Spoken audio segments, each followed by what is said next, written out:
Inilah 11 ilmuwan yang masuk Islam setelah lakukan riset ilmiah. Kita sebagai muslim tentunya tidak meragukan lagi kebenaran Al-Quran. Setiap apa yang tertulis dalam Al-Quran pasti terjadi, dan kini banyak riset ilmiah yang telah membuktikan kebenaran Al-Quran. Pada abad modern ini, pembuktian kebenaran Al-Quran banyak dilakukan oleh ilmuwan non-muslim. Bahkan tidak sedikit di antara mereka akhirnya masuk Islam. Ilmuwan identik dengan seseorang yang memiliki keahlian di bidang tertentu yang berkaitan dengan ilmu pengetahuan.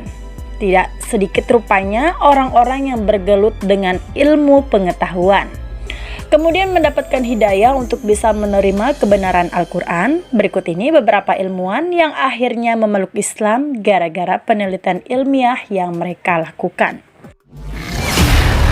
Maurice Bucaille. Profesor Dr. Maurice Bucaille adalah ahli bedah kenamaan Prancis dan pernah mengepalai klinik bedah di Universitas Paris. Ia dilahirkan di Pont l'Evêque, Ladies and gentlemen, Assalamualaikum. 1900. Pada saat itu pemerintah Prancis menawari bantuan kepada pemerintah Mesir untuk meneliti, mempelajari dan menganalisis mumi Firaun. Bucaille lah yang menjadi pemimpin ahli bedah sekaligus penanggung jawab utama dalam penelitian.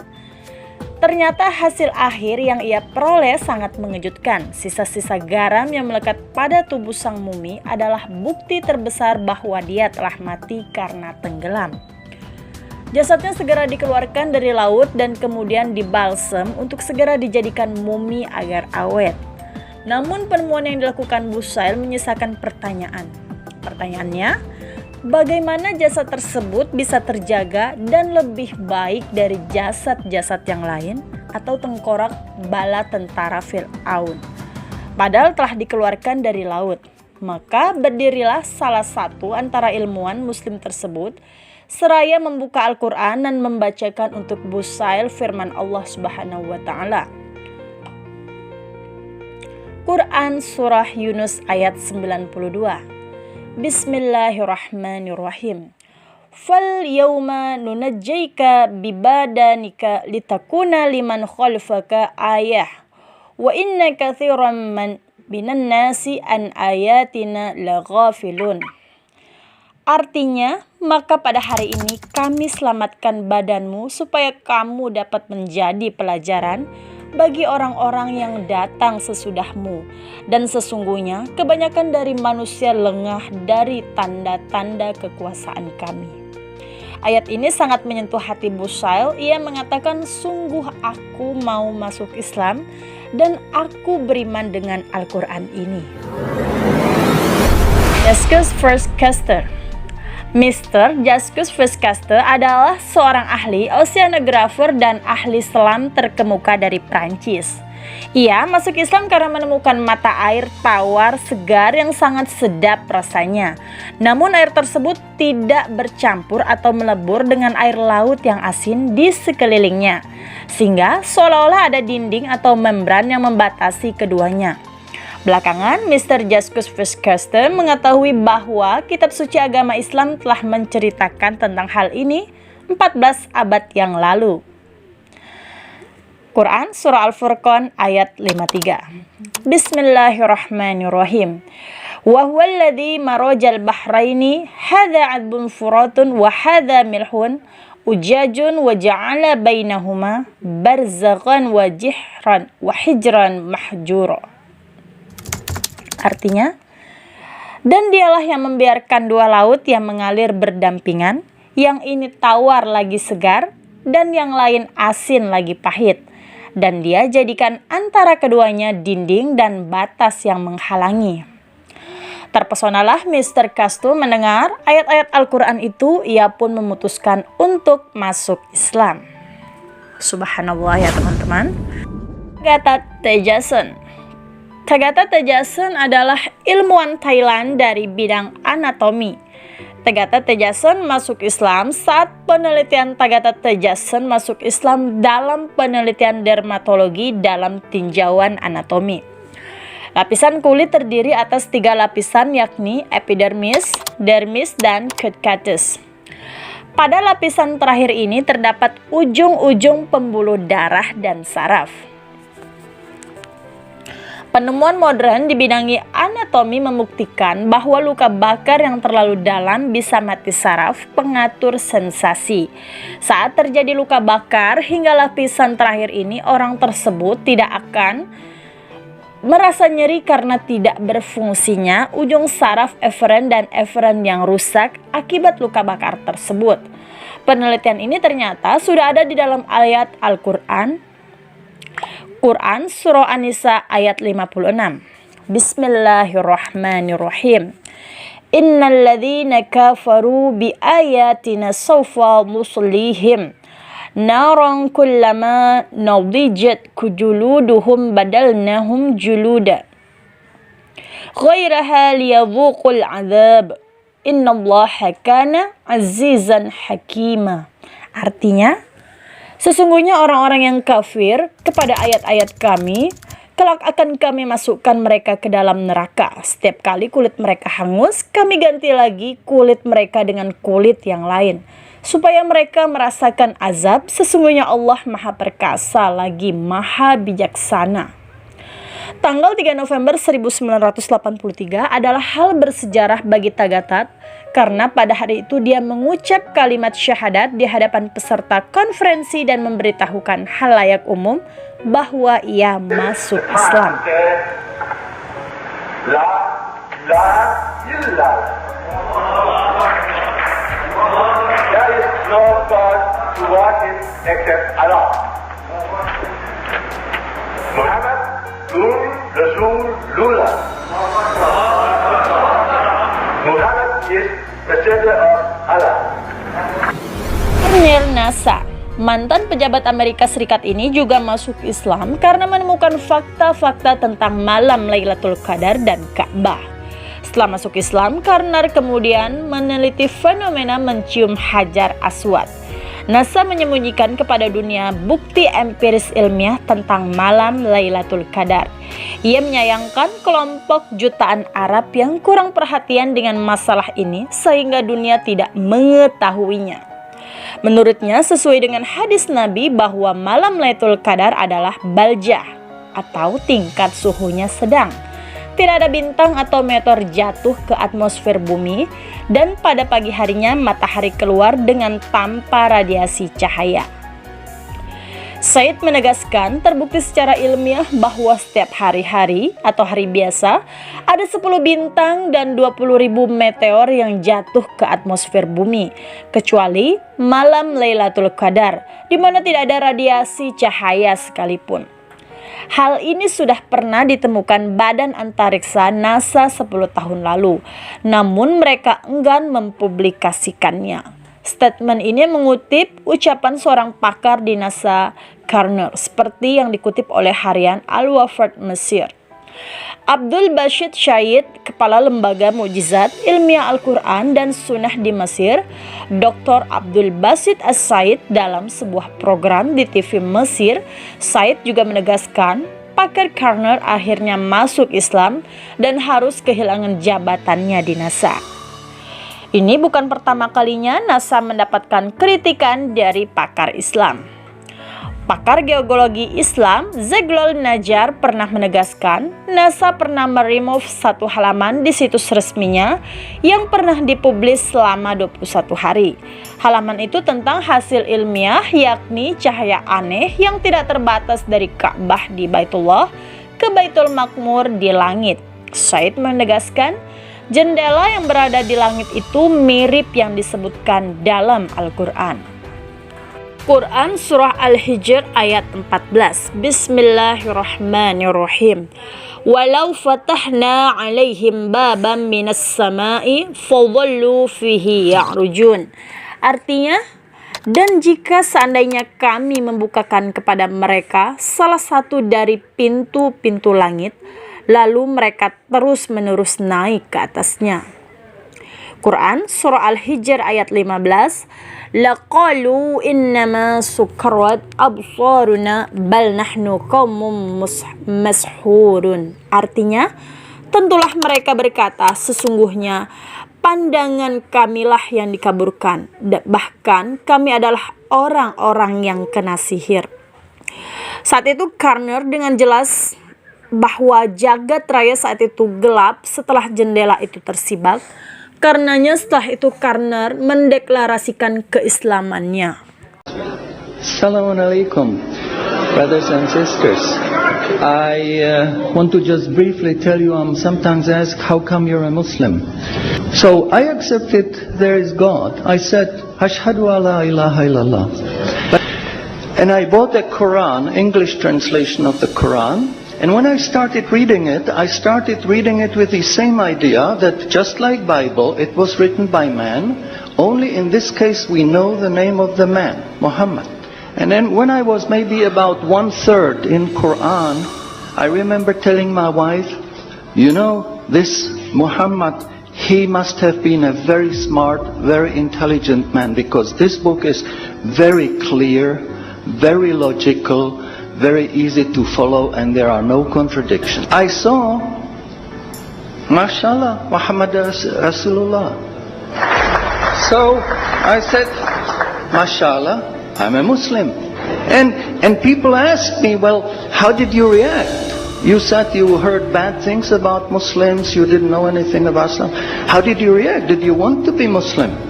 And I said, I had no choice. Thank you for your attention. Shukran jazilan and salamun alaikum. شكرا على اهتمامكم والسلام عليكم ورحمة الله. Dmitry Bolikov. Sebagai seorang ahli fisika asal Ukraina, Dmitry Bolikov mengatakan bahwa pintu masuk ke Islam baginya adalah fisika. Dmitry tergabung dalam sebuah penelitian ilmiah yang dipimpin oleh Profesor Nikolai Kosinnikov yang juga merupakan pakar fisika. Teori yang dikemukakan oleh Profesor Kosinov merupakan teori yang paling baru dan paling berani dalam menafsirkan fenomena perputaran bumi pada porosnya. Ia pun mendapatkan kesimpulan bahwa suatu hari nanti matahari akan terbit dari barat. Ilmu pengetahuan dan informasi seperti ini tidak didapati Dmitry dalam buku-buku atau didengar dari manapun.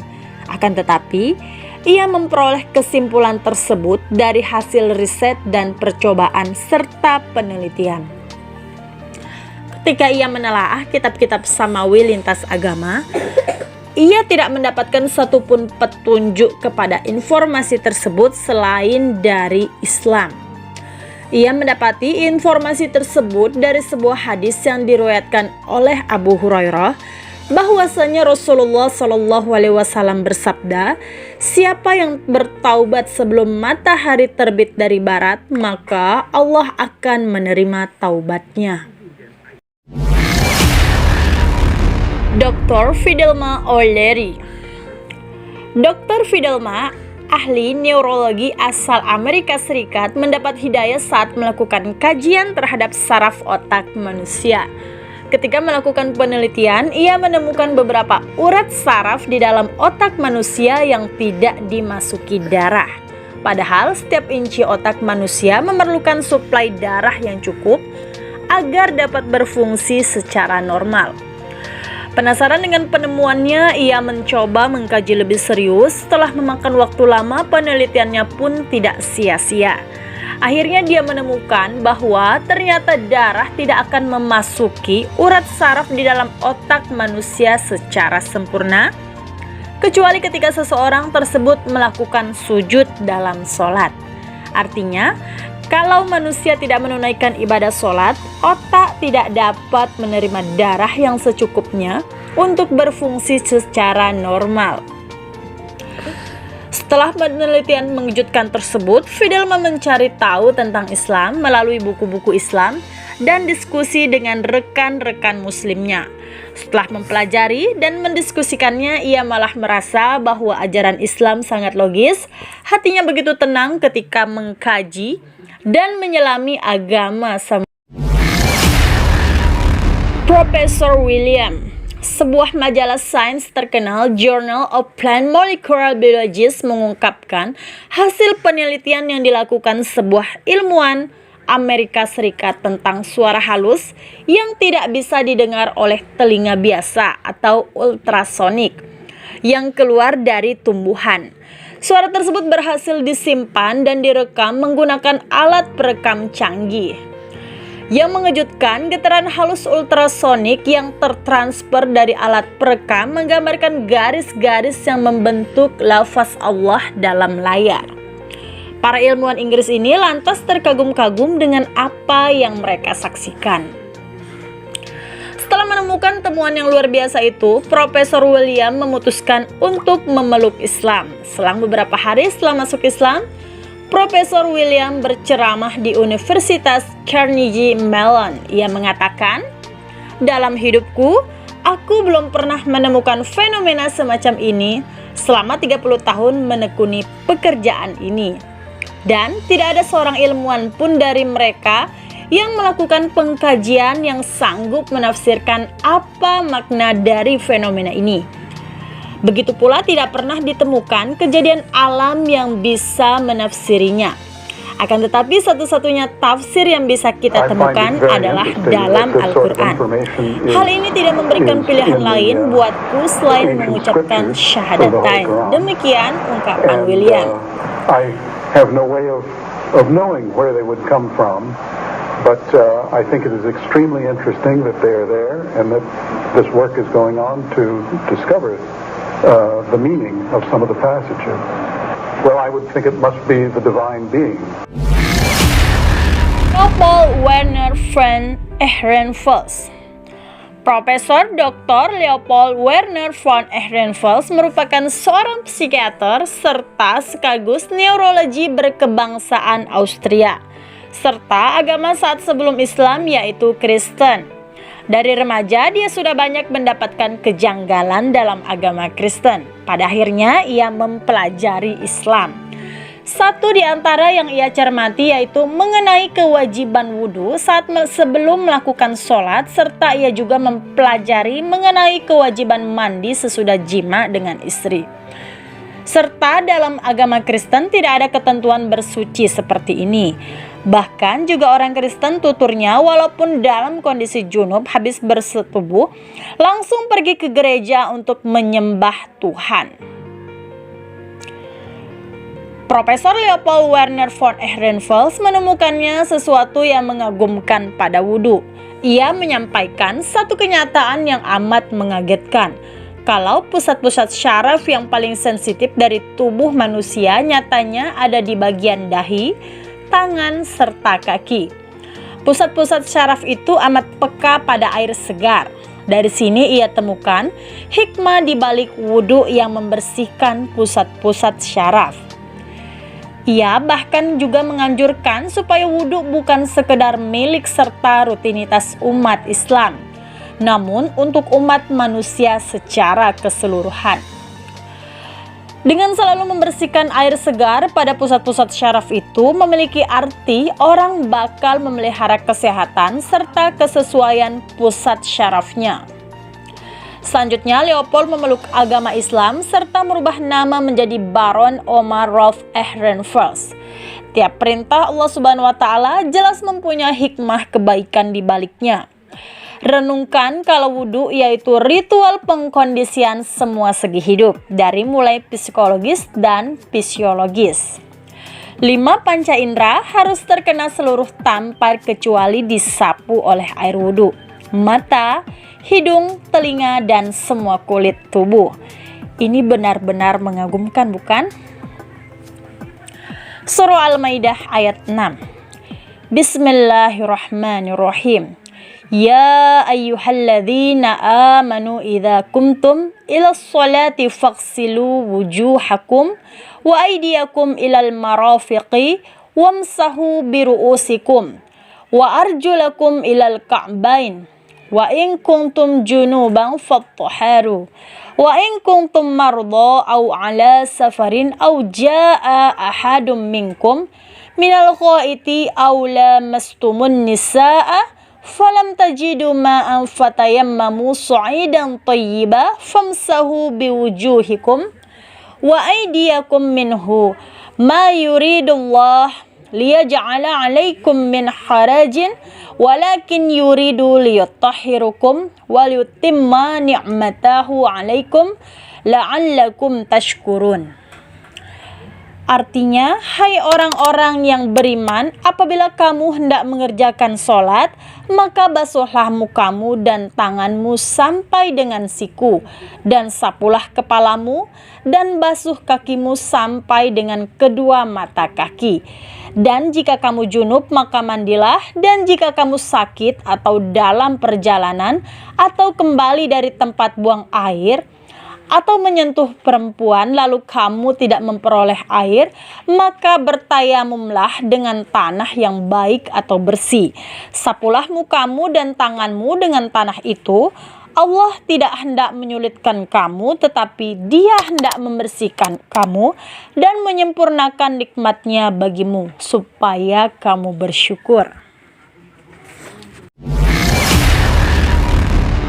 Kate Moore adalah Presiden AACA atau American Association of Clinical Anatomy antara tahun 1989 dan 1991. Ia menjadi terkenal karena literaturnya tentang mata pelajaran anatomi dan embriologi dengan puluhan kedudukan dan gelar kehormatan dalam bidang sains. Dia menulis bersama Profesor Arthur F. Daly II, Clinically Oriented Anatomy, yang merupakan literatur berbahasa Inggris paling populer dan menjadi buku kedokteran pegangan di seluruh dunia. Buku ini juga digunakan oleh para ilmuwan, dokter, fisioterapi, dan siswa seluruh dunia. Pada suatu waktu, ada sekelompok mahasiswa yang menunjukkan referensi Al-Quran tentang penciptaan manusia kepada Profesor Kate L. Moore. Lalu sang profesor melihatnya dan berkata, tidak mungkin ayat ini ditulis pada tahun 7 Masehi, karena apa yang terkandung di dalam ayat tersebut adalah fakta ilmiah yang baru diketahui oleh ilmu pengetahuan modern. Ini tidak mungkin, Muhammad pasti menggunakan mikroskop. Quran Surah Al-Mu'minun ayat 12. Bismillahirrahmanirrahim. Walaqad khalaqnal insana min sulalatin min tin. Artinya, dan sesungguhnya kami telah menciptakan manusia dari suatu saripati berasal dari tanah. Quran Surah Al-Mu'minun ayat 13. Bismillahirrahmanirrahim. Thumma ja'alnahu nutfatan fi qararam makin. Artinya, kemudian kami jadikan saripati itu air mani yang disimpan dalam tempat yang kokoh atau rahim. Quran Surah Al-Mu'minun ayat 14. Bismillahirrahmanirrahim. Thumma khalaqnan nutfata 'alaqatan fa khalaqnal 'alaqata mudghatan fa khalaqnal mudghata 'idhaman fa kasawnal 'idhama lahma thumma ansha'nahu khalqan akhar fatabarakallahu ahsanul khaliqin. Artinya, kemudian air mani itu kami jadikan segumpal darah, lalu segumpal darah kami jadikan segumpal daging, dan segumpal daging itu kami jadikan tulang belulang, lalu tulang belulang itu kami bungkus dengan daging. Kemudian kami jadikan dia makhluk yang berbentuk lain, maka Maha Suci Allah pencipta yang paling baik. Ayat tersebutlah yang membuat sang profesor akhirnya memeluk agama Islam dan merevisi beberapa kajian ilmiahnya karena Al-Quran telah menjawab beberapa bagian yang selama ini membuat sang profesor gusar. Masaru Emoto. Masaru Emoto adalah seorang peneliti dari Hado Institute di Tokyo, Jepang.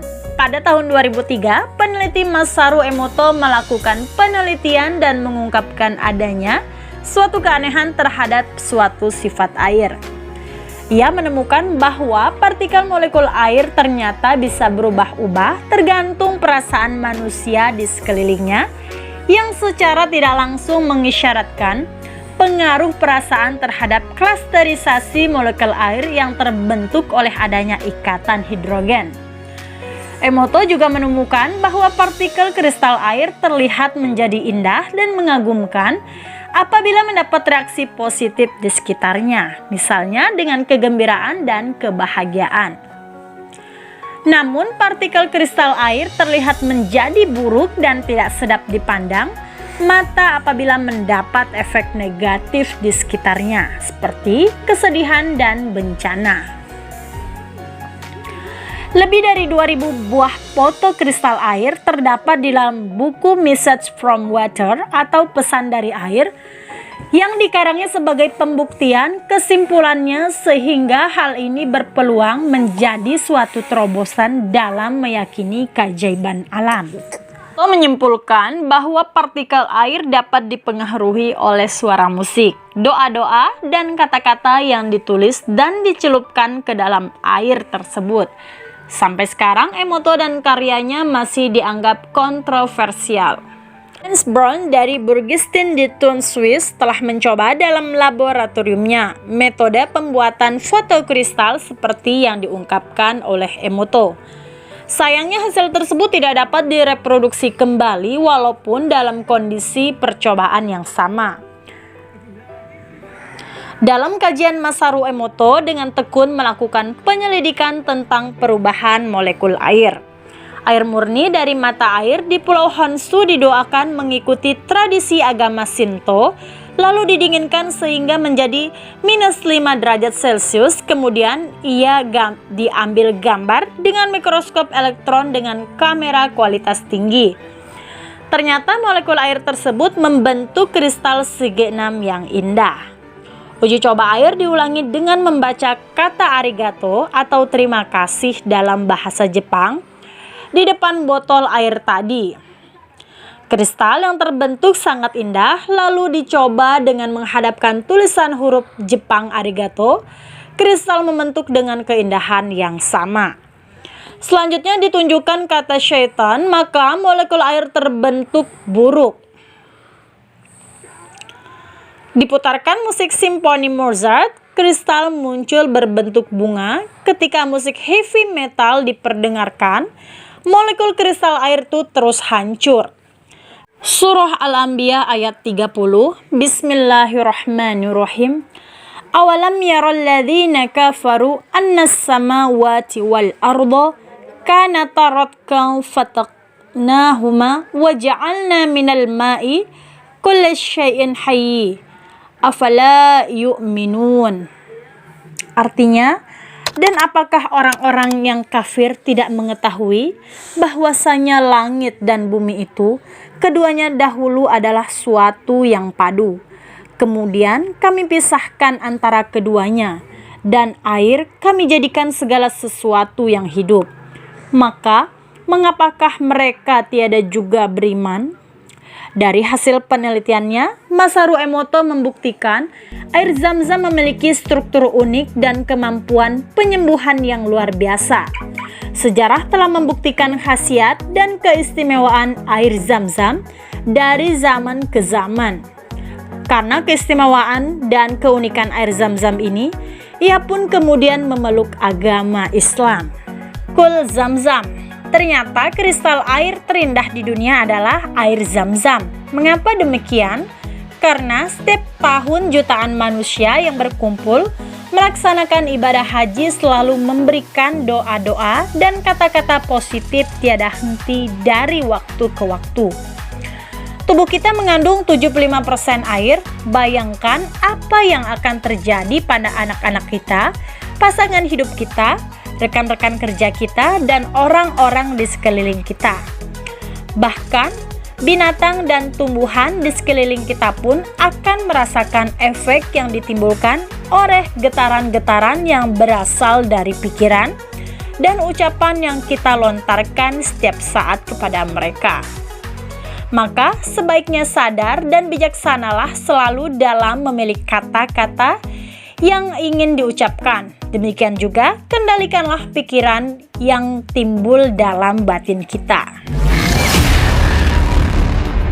John Dean. Kisah John Dean kembali pada Islam bermula ketika ia memutuskan bekerja di Riyadh, Arab Saudi. Ia bekerja di industri kesehatan dan nutrisi. Bidang itu kebetulan sedang membutuhkan individu seperti dirinya. Mereka membutuhkan saya guna membangun industri mereka. Saya tahu negara ini begitu kaya, banyak uang di sini, kenang pria asal Amerika Serikat. Ketika tiba di Riyadh, John sebelumnya tidak tahu banyak tentang Islam. Yang ia tahu Saudi seperti negara Arab lainnya. Kaya minyak, terlibat perang dan pertikaian. Ia sempat khawatir apakah pilihan ini yang terbaik baginya atau tidak. Dengan berbekal keyakinan tinggi dan bermodalkan pemahaman tentang Islam, John memulai petualangannya di Jazirah Arab dengan satu tujuan, tidak terlibat dalam hal buruk seperti di penjara. Setiap hari John membaca buku tentang Islam. Baginya, Islam merupakan hal yang asing meski ia berteman dengan penganut Hindu, Buddha, ateis, dan Yahudi. Sekelebat membaca ada ketertarikan, maklum ia seorang peneliti biologi yang haus akan rasa ingin tahu. Memang ketertarikan itu lebih kepada ilmu pengetahuan, belum sampai menyentuh aspek spiritual. Saya memang pribadi yang gemar membaca hal yang menarik, semisal saja Muhammad Ali, Bruce Lee, kata dia. Din mendapati Al-Quran begitu sederhana bahasanya sehingga mudah dipahami. Ayat-ayatnya sangat mudah untuk diintegrasikan ke dalam kehidupan sehari-hari. Ini sangat mengejutkannya. Belakang dengan asumsinya bahwa Al-Quran sangat kaku dalam mengatur kehidupan umat Islam. Din mendapat penjelasan dari seorang rekannya yang lain bahwa agama Islam juga berfungsi sebagai panduan hidup. Yang paling menyenangkan dalam Islam menurut Din adalah perintah agama tersebut untuk membuktikan semua ayat-ayat Al-Quran jika mampu. Agama Islam juga menyarankan untuk terus belajar kepada pemeluknya. Din bersyukur bisa bertemu orang-orang yang mampu membaca matanya bahwa yang dipercayainya selama ini tentang Islam ternyata salah. Dan ketika dia mulai mempelajarinya, agama tersebut ternyata mudah dipahami dan masuk akal. Setelah menyadari hal tersebut, Din mengungkapkan keinginannya untuk menjadi mu'alaf. Ditemani dua rekannya, Din mengucapkan 2 kalimat syahadat. Itu tadi ya teman-teman tentang 11 ilmuwan yang masuk Islam setelah lakukan riset ilmiah. Bagaimana teman-teman? Menjadi bermanfaat bukan? Dan menambah pengetahuan ya. Nah, jangan lupa like, comment, dan subscribe ya teman-teman supaya membantu channel Nulis Sharing Knowledge untuk tetap mensiarkan tentang kebaikan Islam. Terima kasih. Wabillahi taufiq wal hidayah. Wassalamualaikum warahmatullahi wabarakatuh.